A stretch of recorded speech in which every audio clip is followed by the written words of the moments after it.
Bonjour, bienvenue sur cette chaîne, que le Seigneur Jésus-Christ vous comble de toutes ses grâces et vous accorde vraiment la force, le courage et l'endurance nécessaires pour demeurer dans la vérité, sur le chemin de la sainteté qui conduit au paradis. Aujourd'hui, nous sommes le 29 juin 2018 et je viens compléter un enseignement que je donnais hier sur le combat de la foi et l'avertissement contre les faux docteurs. Donc aujourd'hui, je vais venir juste compléter en donnant la deuxième partie ayant pour titre des caractéristiques des faux docteurs. Oui, c'est important, comme je dis dans la vidéo que j'ai faite, de se tenir loin d'eux, mais pour se tenir loin d'eux, c'est important d'être capable de les reconnaître d'abord, et ensuite c'est bien de justement se tenir loin d'eux, autrement ils pourraient nous conduire en enfer. Mais avant de commencer le sujet, je te lire deux versets dans Jude 1, juste pour nous mettre en contexte, pour que nous comprenions bien de quel homme dont je parle, quoi, non, c'est ça. Donc, je vais lire. Mes bien-aimés, comme je désirais vous écrire avec empressement au sujet de notre salut commun, j'ai jugé nécessaire de le faire pour vous exhorter à combattre pour la foi qui a été transmise une fois pour toutes aux saints. Car il s'est glissé parmi vous certains hommes dont la condamnation est écrite depuis longtemps, des impies qui changent la grâce de notre Dieu en luxure sans bride et qui renient le seul Maître Jésus-Christ, notre Dieu et Seigneur. Donc ça c'est dans la version BJC, Jude 1, versets 3 à 4. Donc ici, évidemment, d'une exhortation par la bouche de Jude, hein, de vraiment combattre pour la foi qui nous a été transmise une fois pour toutes par les saints apôtres et de demeurer dans cette foi et de nous tenir loin justement de toutes les fausses doctrines, de toutes les sectes qui sont introduites de manière subtile dans le corps du Christ par qui? Par des faux docteurs, des hommes impies dont la condamnation est déjà écrite depuis longtemps. Donc Dieu nous exhorte dans ce texte à nous tenir loin d'eux parce que ces hommes ont changé la grâce de Dieu en luxure sans bride et ils ont renié le seul Maître Jésus-Christ, notre Dieu et Seigneur. Donc c'est important non seulement de les reconnaître, mais de se tenir loin d'eux, de ne pas les suivre. Pourquoi? Parce qu'en les suivant, ils conduiront certainement beaucoup de chrétiens en enfer. Donc aujourd'hui, je vais continuer la deuxième partie avec les caractéristiques de ces faux prophètes. Et je vais continuer de Jude et nous allons continuer la lecture du verset 8. Donc Jude 1, verset 8. Je vais lire. C'est écrit ceci. Malgré cela, ces hommes aussi, plongés dans leurs songes, sous leur chair, méprisent l'autorité et blasphèment contre les dignités. Donc, vous mettez ce verset 8, ces hommes, justement, ils marchent en fait dans le songe charnel, vision charnelle. Ils n'ont pas le Saint-Esprit en eux, justement. C'est important de mentionner cela. Ils n'ont plus d'esprit en eux. Ils savent qu'ils sont complètement déconnectés du Seigneur. Et ils marchent vraiment selon les visions qu'ils ont, les visions que Satan leur donne. Ils ne sont pas du Dieu, du Seigneur du tout. Et on dit, ils souillent leur chair et méprisent l'autorité. Donc, vous voyez, tout ce qu'ils commettent comme acte sous leur chair, c'est certain. Il en a parlé, hein, la luxure, c'est en fait quoi? C'est tout simplement des comportements déréglés d'une personne qui recherche et pratique des actes sexuels vraiment immoraux et vraiment à l'exagération. Et j'ai cité hier, j'ai parlé de l'homosexualité, la zoophilie, mon Dieu, j'ai parlé encore de quoi j'oublie, la zoophilie, je sais, en tout cas d'autres choses, j'ai parlé de donc tout ce qui est la pédophilie, voilà, effectivement, et c'est qu'il y en a pas mal. Donc juste quelques pratiques justement que Dieu reprouve depuis la nuit des temps, hein, parce que même n'oublions pas que les vies Sodome et Gomorrhe ont été détruites à cause de cela, parce qu'il y avait beaucoup de pratiques homosexuelles dans leur culture, et le Seigneur reprime ça depuis fort longtemps. Donc, comme j'ai dit, donc, ils suivent leur propre chair en faisant toutes ces choses qui sont contre nature, évidemment. Et c'est qu'ils méprisent l'autorité et blasphèment contre la dignité. Effectivement, ils méprisent l'autorité. Qui est l'autorité? C'est le Seigneur Jésus lui-même qui est l'autorité parce qu'il est la tête de l'Église. Hein. Il est souverain pasteur de toutes les brebis. Donc, en pratiquant des choses qui sont contraires à sa parole, évidemment, ils sont en train de le mépriser. Et verset 9, c'est écrit. Or, l'archange Michel, lorsqu'il contestait avec le diable, et lui disputait le corps de Moïse, n'osa pas prononcer contre lui un jugement blasphématoire, mais il dit seulement que le Seigneur te censure sévèrement. Donc les anges qui sont des esprits qui trappent le Seigneur n'osent même pas prononcer un jugement blasphématoire. Mais ces hommes impies, ils tiennent des propos blasphématoires contre tout ce qu'ils ignorent. Ils se permettent de dire n'importe quoi à n'importe qui, n'importe comment, parce qu'ils n'ont aucune crainte du Seigneur. Donc, verset 10 ceci, donc eux, au contraire, ils blasphèment contre tout ce qu'ils ignorent, et ils se corrompent dans tout ce qu'ils savent naturellement, comme font les bêtes, dépourvues de raison. Donc, vous voyez bien que ce sont des gens qui sont comme des bêtes de plus de raison, donc ils ne réfléchissent pas, ils ne raisonnent pas, ils se mettent à débiter n'importe quoi sur la chair, et ils blasphèment contre tout ce qu'ils ignorent. Par exemple, j'ai entendu du moins un prédicateur dire ceci, que l'enfer n'est pas opérationnel, donc les visites du ciel et de l'enfer qui sont en témoignage sur Internet sont toutes des fausses visions. Et je trouve que ça, c'est vraiment ça, c'est vraiment exagéré parce que il n'est pas Dieu, il n'est pas Dieu, l'enfer n'est pas opérationnel. Il est vrai qu'il y a certains témoignages qui ne sont pas forcément de Dieu, qui sont faux, c'est vrai, mais il y en a aussi des témoignages des visites du ciel et de l'enfer qui sont véritablement l'œuvre du Saint-Esprit. Et c'est important de les reconnaître. Donc, au lieu de dire n'importe quoi, c'est d'aller prier, laisser Dieu vraiment nous éclairer. Mais ces hommes-là, ils ne font pas cela. Justement, ils sont là dans le corps du Christ pour faire quoi? Pour s'aimer la confusion, justement, et conduire beaucoup de chrétiens mal affermis en enfer. Parce que ces chrétiens, le discernement, vont les écouter. Et donc, ce qui fait que le témoignage est donné, ils ne vont même pas retenir ce qui est dans le témoignage parce que pour eux, ce sont des visions fausses, alors que non.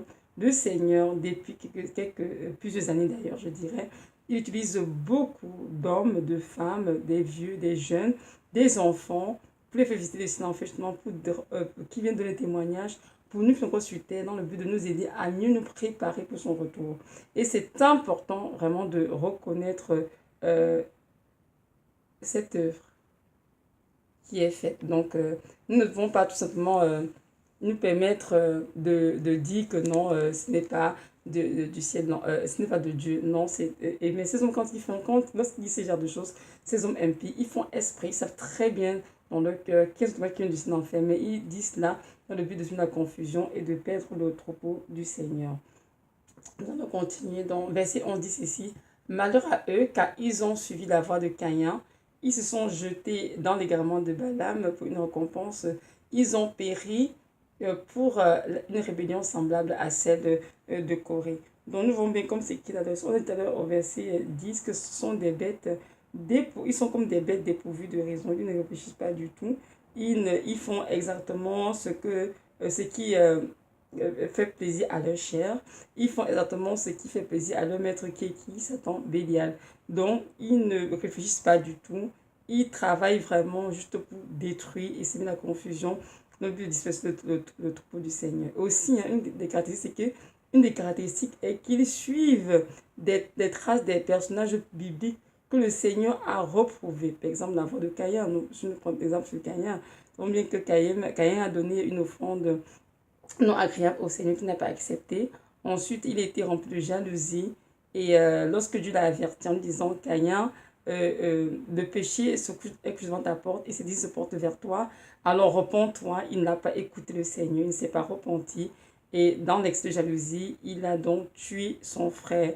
Et nous savons tous là que Dieu, évidemment, l'a condamné et l'a marqué jusqu'à la fin des temps. Donc nous voyons très bien que ces hommes sont comme Caïn.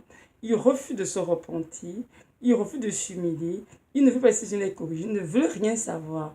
Ils veulent juste pécher, pécher et pécher. Pourquoi? Parce qu'ils ont justement tellement péché, qu'ils sont rendus à un tel point qu'ils n'ont plus la crainte du Seigneur. Ils savent très bien qu'ils ont fini leur vie en enfer. Donc, c'est pour eux, ça ne les dérange en rien du tout. Mais leur mission auprès des enfants de Dieu, justement, c'est de conduire beaucoup sur la voie de la perdition. Et le Seigneur vient justement par cette vidéo nous réveiller et nous demander à tous de nous assurer que les conducteurs que nous suivons sont réellement de lui. Et presque des messages sont nés du cœur de Dieu, c'est très important. Parce que nous ne voyons pas que ces hommes impies sont des gens qui ont connu le Seigneur auparavant, mais qui ont refusé de demeurer dans la vérité, mais qui sont retournés à ce qu'ils avaient vomi. Donc, ils ont retourné dans leur vie, ancienne vie, évidemment, leur état est pire que la première parce qu'ils ont tellement péché qu'ils ont la conscience obscurcie, plongée dans les ténèbres. Donc, je continue de lire son verset, toujours Jude 1, verset 12, dit ceci. Ce sont des écueils dans vos agapes lorsqu'ils prennent leur repas avec vous, sans crainte et se repaissant eux-mêmes. Ce sont des nuées sans eau importées par des vents çà et là, des arbres au déclin de l'automne sans fruits, 2 fois morts et déracinés. Waouh, 2 fois morts et déracinés. Donc nous savons très bien, pouvons très bien que ce sont des hommes qui sont inconstants, évidemment, parce qu'ils ils n'ont aucun fondement, parce que Christ n'est pas leur rocher. Donc ils sont battus ça et là, en termes de doctrine, ils ne portent aucun fruit, non, parce qu'ils ne sont pas connectés au cep. Hein. On ne parle qu'on reconnaît on reconnaît un arbre à son fruit. Donc s'ils sont vraiment des enfants de Dieu, on verrait le fruit. Mais ils ne portent aucun fruit, c'est-à-dire ils sont spirituellement morts. Ils n'ont aucune racine en eux, évidemment. Pourquoi? Parce qu'ils ne sont pas connectés au véritable cep qui est Jésus de Nazareth. C'est que dans Jean 15, que chaque chrétien doit être connecté au véritable cep qui est Jésus afin de porter du fruit. Donc, porter du fruit, il faudrait que le sarment soit connecté au cep. Alors, nous sommes des sarments, Jésus qui c'est le cep, et tous ceux qui ne sont pas connectés à lui ne peuvent pas porter de fruit. Donc, ces hommes ne sont pas du tout connectés au cep qui est Jésus-Christ. C'est pour ça qu'ils ne portent aucun fruit. Aucun fruit. Et ils sont vraiment plongés dans les ténèbres. Donc, voilà. Donc, ils sont déracinés. Ils sont dans la mort spirituelle totale. Et ça dit sur verset 13. Ce sont des vagues impétueuses de la mer, rejetant l'écume de leurs impuretés, des étoiles errantes à qui l'obscurité des ténèbres est réservée éternellement. Donc nous voyons bien que ce sont des hommes qui savent très bien que l'obscurité des ténèbres leur est réservée éternellement. Donc ils savent très bien qu'ils vont finir leur vie en enfer. Donc lorsqu'on est avec eux, on a beau prêcher la repentance, la sanctification, on a beau prier pour eux et s'abonner à la raison, ce sont des efforts inutiles et vains. Pourquoi? Parce qu'ils savent très bien qu'ils sont liés à Satan et qu'ils n'iront jamais au ciel. Donc le but premier au présent de Dieu, c'est de se glisser dans le troupeau du Seigneur comme des brebis, mais en fait ce sont des loups, hein, ravisseurs à l'intérieur, et ils sont là justement pour semer la confusion, apporter des faux enseignements et conduire le maximum d'enfants du Seigneur en enfer. Donc ça veut dire que je nous demande vraiment de, comme ça, de les reconnaître et aussi nous tenir très très loin d'eux. Donc c'est ça. Donc je lis maintenant le verset 14 qui dit ceci. Et c'est aussi pour eux qu'Enoch, le 7e homme après Adam, a prophétisé en disant: Voici le Seigneur est venu avec ses saints, qui sont par millions, pour exercer un jugement contre tous les hommes, et pour convaincre tous les impies d'entre eux de toutes les actions d'impiété qu'ils ont commises, d'une manière impie, et de toutes les paroles injurieuses que les pécheurs impies ont proférées contre lui. Ce sont des gens qui ne font que murmurer, que se plaindre de leur sort, qui marchent dans leur convoitise, dont la bouche prononce des discours enflés et qui admirent les personnes pour le profit qui leur en revient. Donc, nous voyons bien que ce sont des hommes qui ont des discours enflés, ils sont à la recherche du gain ou est-ce qu'ils vont avoir un profit quelconque, donc ils vont se lier à des prédicateurs, qui sont des sorciers, oui, ça ne les dérange en rien. Ils vont essayer de jouer un rôle dans le but juste d'avoir un gain et puis de perdre le troupeau de Dieu, évidemment. Ils vont essayer de faire des conférences, inviter plein d'enfants de Dieu pour dire c'est pour ça la nourriture spirituelle correcte, mais en fait c'est pour les initier à la sorcellerie, au culte astral, plein de choses qui sont complètement abominables dans le Seigneur. Donc c'est la raison pour laquelle c'est important vraiment de les reconnaître et de prier pour que Dieu révèle vraiment ces personnes au milieu de nous, parce qu'ils sont là, ils n'ont pas ça, est-ce que ce sont des faux docteurs, des faux prophètes, aucunement, mais c'est vraiment une marque spirituelle. Donc c'est important de prier avant de suivre qui que ce soit pour que Dieu vraiment se révèle à nous et nous dise clairement est-ce qu'on peut suivre un tel ou un tel. C'est très important. Et nous tout garder à l'esprit que même si Dieu est parmi nous des enseignants, des docteurs, prophètes, etc., des pasteurs, c'est pour nous conduire, c'est vrai, nous, le troupeau du Seigneur, mais nous devons nous garder à l'esprit que Jésus de Nazareth est le souverain pasteur, notre Père spirituel, et c'est lui qui est notre conducteur, en fait, par excellence. Donc, c'est toujours à lui de nous référer à chaque fois que nous sommes confrontés à un homme ou une femme de Dieu pour être sûr que cette personne est vraiment une personne que Dieu approuve et que Dieu a envoyé vers nous. Et que ce n'est pas un agent de Satan qui est auprès de nous. Le but de nous conduire de manière subtile vers le chemin de la perdition. Donc, voilà. Donc, c'est ça. Et on voit bien que ce sont des gens qui ils vivent dans beaucoup de luxe. Hein. Ils ont tout le temps dans les églises l'offrande de ci, l'offrande de ça. Lorsqu'ils prêchent, hein, c'est rare quand on parle de la parole du Seigneur vraiment en profondeur. Il ne fait pas beaucoup de sanctification ou bien vraiment comment dire, des valeurs célestes en fait qui vont garder les chrétiens éveillés. Mais on peut parler des choses de la terre, régner sur terre, avoir des choses sur terre, être champion. En fait, c'est beaucoup de choses qui sont dites. Mais vraiment avoir, comment dirais-je, le discernement. Et justement, c'est ça que le Seigneur veut nous faire comprendre qu'il est temps que notre don de discernement soit vraiment, comment dirais développé et que nous soyons capables vraiment de savoir quels sont ceux qui sont de Dieu et quels sont ceux qui ne sont pas du tout de Dieu. Parce que si nous les suivons de manière aveugle, sans, comment dirais-je, sans faire attention, c'est sûr que leurs faux enseignements vont nous infester, ils vont nous souiller et on va se retrouver à passer notre état en enfer alors que Dieu ne veut pas de cela. Dieu sait que nous sommes des enfants qu'il aime et il voudrait que que nous passions notre éternité près de lui au paradis. C'est ça, donc c'est la raison pour laquelle il nous demande de nous réveiller, de nous assurer vraiment que qui nous suivons, quel conducteur, est établi sur nous, pour nous assurer que nous ne pouvons pas des hérésies, d'un Dieu avarié, mais nous assurer véritablement que nous sommes sur le chemin qui conduit au paradis. Nous allons lire ensemble un autre texte qui est dans le livre de Pierre. Dans 2 Pierre, et 2 Pierre, il en a parlé très très bien. Et, donc je lis un petit bout pour compléter ce qu'on nous a dit, parce que c'est que Pierre aussi a décrit la même chose que Jude, mais il y a un petit bout que j'ai trouvé très intéressant pour compléter. Donc c'est 2 Pierre 2 à partir du verset 17. Donc 2 Pierre 2, à partir du verset 17, je vais lire.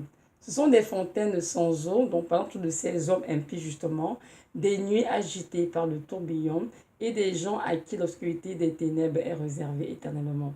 Car en prononçant des discours enflés, dépourvus de vérité et de convenance, ils appâtent par les convoitises de la chair et par le luxus en bride, ceux qui s'étaient véritablement retirés de ceux qui vivent dans l'égarement. Ils leur promettent la liberté, alors qu'ils sont eux-mêmes esclaves de la corruption, car on est esclave de celui par qui on est vaincu. En effet, si après s'être retiré des souillures du monde par la connaissance précise et correcte du Seigneur et Sauveur Jésus-Christ, ils s'y engagent de nouveau et sont vaincus par elle, leur dernière condition est pire que la première. Car mieux valait pour eux n'avoir pas connu la voie de la justice que de l'avoir connue et se détourner du saint commandement qui leur avait été donné. Mais ce qu'on dit par un proverbe véritable leur est arrivé, le chien est retourné à ce qu'il avait vomi et la truie lavée s'est retournée, est retournée se vautrer dans le bourbier. Parole du Seigneur.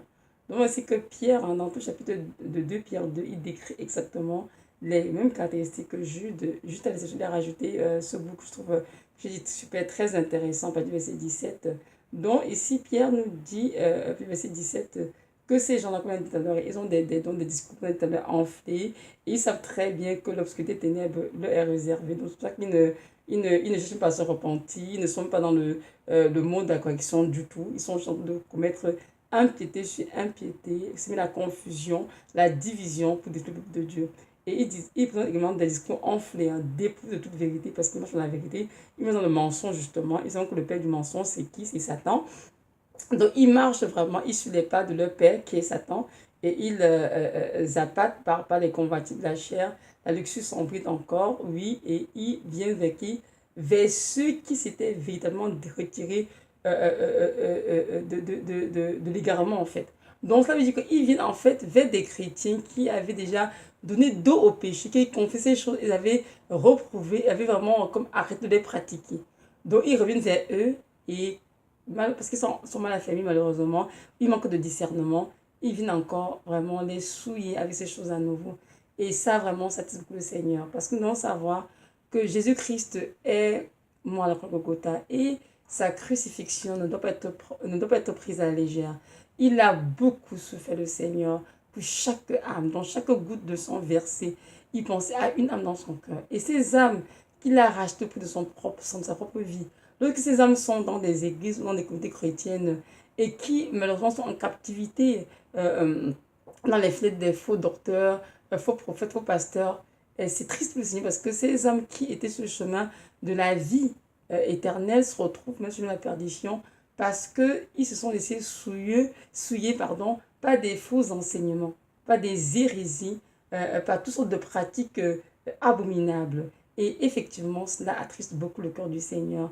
Et c'est la raison pour laquelle il nous demande vraiment à tous de nous réveiller et de vraiment savoir dans quel temps nous sommes. Nous sommes dans le temps de la fin, jusqu'à ce qu'il revienne bientôt.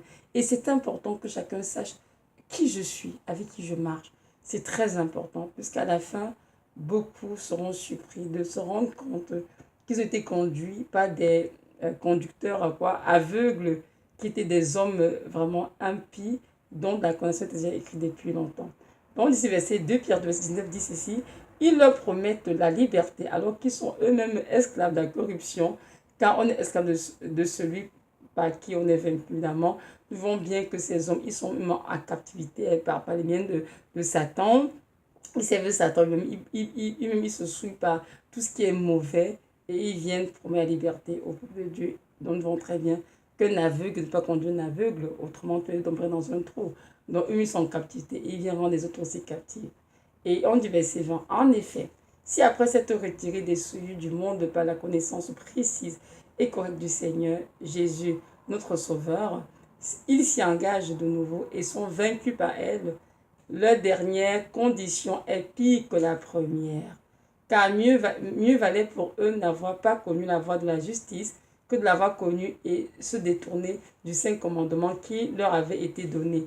Donc nous voyons bien que ce sont des hommes qui ont connu le Seigneur Jésus de Nazareth, mais qui n'ont pas voulu rester dans les commandements, c'est notre Seigneur, mais ils se sont retrouvés à retourner dans les souillures du monde qu'ils avaient laissés autrefois. Et c'est ça qui est triste. Donc ces hommes, au milieu de nous, ne sont pas des gens qui sont des personnes étrangères à la doctrine saine. Hein. Ils savent très bien, que oui, la sainte doctrine dit telle chose, mais ils viennent consciemment introduire secrètement, subtilement, des doctrines étrangères pour perdre le peuple de Dieu. Donc, cela veut dire que dans ce qu'ils prêchent, tout ce qu'ils disent n'est pas forcément faux. Non. Il y a des choses qui sont vraies, mais ils profitent, Église, de manière subtile, des doctrines de démons, des doctrines humaines, dans le but vraiment justement de souiller le peuple de Dieu et de conduire le peuple de Dieu dans la perdition. Et moi qui vous pense au moment, j'étais dans une église où j'ai vraiment entendu des choses terribles qui ont été dites. Et je me dis, mais Seigneur, c'est pas possible, Seigneur, qu'un prédicateur dise une telle chose et tout. Mais je bénis le Seigneur qui, à l'époque, m'a donné cette grâce vraiment de réaliser que non, ce qui est dit n'est pas de lui. Ça, c'est vraiment l'esprit d'antichrist, hein, et qui font croire que ce sont des vérités, que ce sont des mensonges venant vraiment du cœur de Satan. Et moi, dans une église, j'ai entendu un homme de Dieu qui est en train de prêcher. Il a dit ceci, ce qui conduit les chrétiens en enfer, ce n'est pas le péché. J'étais comme, ben, qu'est-ce qui conduit les chrétiens en enfer? Qu'est-ce que les gens en enfer? Il dit, et puis il dit, je me répète, ce qui conduit les gens en enfer, c'est pas le péché. C'est parce que ceux qui vont en enfer ne savent pas que le péché leur sont pas pardonnés. J'étais comme, ben là, ça n'a pas de sens, ça. C'est sûr que c'est le péché qui conduit tout le monde en enfer. C'est écrit dans, je crois, dans Romains 10, 23, nous avons tous péché, c'est pourquoi nous sommes tous privés de la gloire de Dieu. Donc, tous sont des péchés. Maintenant, ceux qui sont le Seigneur Jésus-Christ et qui ont vraiment donné dos au péché, qui vivent dans la vérité, sont ceux qui iront au paradis. Mais les chrétiens qui ont connu Christ et qui continuent de vivre dans le péché, de pratiquer le péché, c'est vraiment tous qui n'iront pas au ciel. Hein. C'est qui, je crois, dans Matthieu 7, 23, si je ne me trompe pas, un texte où c'est dit, beaucoup diront, mais Seigneur, n'avons-nous pas chassé des démons en ton nom, n'avons-nous pas guéri en ton nom, fais ci, fais ça en ton nom. Et ce Jésus leur répondra, je ne vous ai jamais connu, retirez-vous de moi, vous qui commettez l'iniquité. C'est quoi l'iniquité? L'iniquité, c'est le péché, tout simplement. Donc, ça sont vraiment des enseignements que je trouvais grotesques de dire que ce n'est pas le péché qui conduit un être humain en enfer, c'est le péché qui conduit tout homme en enfer. Aussi simple que ça. Et nous comprenons bien que des âmes qui sont mal affermies, assises dans une église pareille, vont commencer à vivre une vie de légèreté, en se disant que bon Dieu, Dieu s'en fout de nos vies, hein, dans du péché. Donc, on peut vivre comme on veut, dans la légèreté. À la fin, on va quand même entrer dans le ciel. Mais c'est absolument faux. C'est très, très faux. Et aussi, ça vient aussi justement, comment dire, asseoir l'évangile de fausse, comme quoi, une fois qu'on est sauvé, on est sauvé une fois pour toutes. C'est du mensonge. Un chrétien dans sa vie au Seigneur doit prendre l'engagement de marcher sur la sainteté s'il va entrer au paradis. Mais si un chrétien dans sa vie au Seigneur, mais continue de pratiquer tous les péchés qu'il pratiquait autrefois, il pratique le péché, il vit dans le mensonge, dans tout ce qui est abominable, s'il ne se repent pas, c'est sûr que lorsque Jésus-Christ viendra, il n'entrera pas au paradis. C'est une chose est certaine. N'oublions pas qu'il a dit dans la parole, hein, c'est pas moi qui l'écris, que rien de souillé n'entrera dans la Jérusalem céleste. Et il a cité, hein, il a été montré très clair, le Seigneur là-dessus. Donc, nous ne pouvons pas aujourd'hui dire que ce n'est pas le péché qui conduit les êtres humains en enfer. C'est le péché qui conduit les êtres humains en enfer. Point final. Donc, j'ai écrit la parole que celui qui est de Dieu ne pratique pas le péché. Et Dieu a la haine pour le péché. Donc, tout enfant de Dieu, véritable disciple, doit avoir la haine pour le péché. La haine pour le péché. Donc, voilà. Donc, ça dans 2 Pierre, nous voyons bien que ce sont ceux hommes qui ont connu le Seigneur, mais qui ont retrogradé pour aller vraiment se livrer à des choses, comme je disais tout à l'heure, abominables. Mais donc, comprendre que ces choses auxquelles ils sont livrés continuent de courir de nos jours dans les églises, dans les communautés chrétiennes. Et même ceux qui sont ignorants, qui suivent vraiment aveuglement ces conducteurs, doivent faire attention et arrêter cela. Autrement, ils pourraient aussi finir leur vie dans l'obscurité éternelle, c'est-à-dire dans la condamnation éternelle. Et justement, nous allons lire ensemble un autre petit passage dans Jude, toujours Jude 1, les versets 5 à 7, où justement Dieu nous présente vraiment des exemples d'incrédulité et de révolte qui ont été punis par le Seigneur. Parce que notre Dieu est un Dieu lent à la colère, riche en bonté, certes, mais c'est aussi un Dieu qui est juste et équitable. Et ceux qui commettent impiété sur impiété vont à la fin des temps recevoir leur récompense qui sera tout simplement la damnation éternelle. Donc je vais lire Jude 1, verset 5 à 7, je vais lire. Or, je vais vous rappeler une chose que vous savez déjà, que le Seigneur, après avoir délivré le peuple du pays d'Égypte, a fait ensuite disparaître ceux qui avaient refusé de croire. Quant aux anges qui n'avaient pas gardé leur origine, mais qui avaient quitté leur propre demeure, il les a gardés sous l'obscurité dans les liens éternels, plus jugement du grand jour. De même, Sodome et Gomorrhe et les villes voisines qui sont livrées comme eux à la prostitution et ont couru après les péchés contre nature sont donnés en exemple et subissent la punition du feu éternel. Donc, on bien ici que verset 5, Dieu nous dit que même les Israélites qui ont été délivrés de l'Égypte, ils ont péri au désert à cause de leur incrédulité. N'oublions pas que Dieu a fait frapper plusieurs milliers à cause de leur incrédulité. Donc, ça veut dire que tu es un enfant de Dieu, qui donne ta vie au Seigneur et qui, à un moment donné, tu commences à être incrédule à ce qui concerne sa parole véritable, tu commences à croire aux hérésies de ces faux docteurs, à mettre ta foi en eux, assurément, tu seras puni et tu as fini ta vie en enfer. Donc, il faut te repentir dans ce cas-là. Et non, parce qu'il nous montre ici les anges dont il parle ici dans Jude 1, verset 6, sont les anges dont on fait mention dans Genèse 6 en disant que les fils de Dieu ont pris pour épouse des filles des hommes hein, avec lesquels ils sont souillés. Ils ont fait des enfants qu'on appelle des géants par la fin. Et Dieu, évidemment, on sait que c'est un acte qui a déplu fortement au Seigneur. Et ils sont justement, plus sont gardés dans des liens pour justement le jugement hein, lorsque Dieu reviendra. Donc, ils ont été seulement punis à cause des esprits qui ont abandonné volontairement le demeure de venir sur terre, commettre ce genre d'abomination avec les filles des hommes. Nous avons tout ce que Sodome et Gomorrhe, les villes voisines dont on parle ici sont livrées justement à la prostitution. Ils ont fait, qu'on a dit, des péchés contre nature. Ils sont adonnés beaucoup et Dieu les a détruits toutes ces villes-là parce qu'il voulait exterminer le péché du milieu de sa création. Donc nous savons que le Seigneur les a punis parce qu'ils sont adonnés, comme j'ai dit, à l'homosexualité, à tous les pratiques sexuelles vraiment immorales. Donc le Seigneur les a vraiment reprouvés. Ils n'ont pas voulu se repentir. Le Seigneur les a frappés. Et aujourd'hui, ceux qui commettent de telles choses vont finir comme eux dans le feu éternel. Donc vraiment, c'est important de se réveiller et de comprendre que nous sommes à la fin des temps et que c'est le temps de se préparer, c'est le temps de se séparer de tout ce qui est souillé, de se séparer des fous, des hommes impies qui ne marchent pas sans le Saint-Esprit parce qu'ils n'ont pas le Saint-Esprit en eux, mais qui utilisent des paroles déguisées et pour introduire vraiment des sectes pernicieuses dans le but de perdre le troupeau de Dieu. Alors, c'est vraiment à chacun de nous de se réveiller et de fuir ces hommes-là, fuir ces femmes-là et demeurer dans la saine doctrine et qui nous était transmise une fois pour toutes au sein, comme c'est dans la parole, et vraiment de demeurer dans cette doctrine et de prêcher cet évangile et de vraiment vivre en conformité avec la parole de Dieu. Donc, voilà. Allons lire un dernier passage pour terminer, tout dans Jude 1.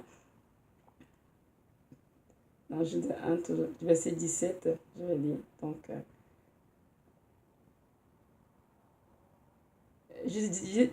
verset 17 dit, Jude 1, verset 17 dit ceci. Mais bien aimés, souvenez-vous des paroles qui ont été dites auparavant par les apôtres de notre Seigneur Jésus-Christ. Et comment ils vous disaient que dans les derniers temps, il y aurait des moqueurs qui marchaient sur leur convoitise impie. Ce sont des gens qui se séparent eux-mêmes des hommes animaux, n'ayant pas l'esprit. Mais vous, mes bien-aimés, édifiez-vous, même sur votre très sainte foi, et priez pour le Saint-Esprit. Conservez-vous les uns les autres dans l'amour de Dieu, en attendant la miséricorde de notre Seigneur Jésus-Christ pour la vie éternelle. Amen. Nous voyons bien que le Seigneur nous exhorte ici à demeurer dans sa sainte doctrine qui nous a été transmise par les apôtres, à vraiment prier le Saint-Esprit, à marcher dans le Saint-Esprit et à nous conserver dans l'amour de Christ en attendant le retour du Seigneur. Donc c'est important, mes frères et sœurs en Christ, d'aimer dans ces choses et de fuir tous ces faux docteurs qui apportent l'évangile de prospérité, toutes sortes de choses terribles vraiment pour détruire le peuple de Dieu. Non, c'est n'ont rien à voir avec le Seigneur. La vie abondante qui était promise au Seigneur dans la parole, dans Jean, n'a rien à voir avec la prospérité matérielle, non du tout. C'est vraiment spirituel. Et nous devons toujours reconnaître que nous sommes des pèlerins sur cette terre. Notre demeure, elle est céleste, donc nous sommes ici pour un temps. Et notre trésor est aussi non sur cette terre. C'est tout ce que nous avons qui nous entoure, nos maisons, voitures, carrières, etc. Toutes ces choses seront détruites, mais les choses qui vont demeurer tellement, c'est juste le Seigneur, sa parole, et ce qui sera au paradis qui nous attend. Donc voilà. Donc j'aimerais vraiment pour cette vidéo en nous rappelant que le Seigneur Jésus-Christ revient bientôt, comme je disais tout à l'heure, et que chacun a la responsabilité de garder sa robe blanche, sans tache ni ride, parce qu'au jour du jugement, le Seigneur ne va pas demander à ton voisin, ni à ta cousine, ni à ton père de sujet pour toi. Chacun va rendre compte de ses œuvres dans le Seigneur. Donc chacun est responsable de sa vie chrétienne, de sa marche chrétienne.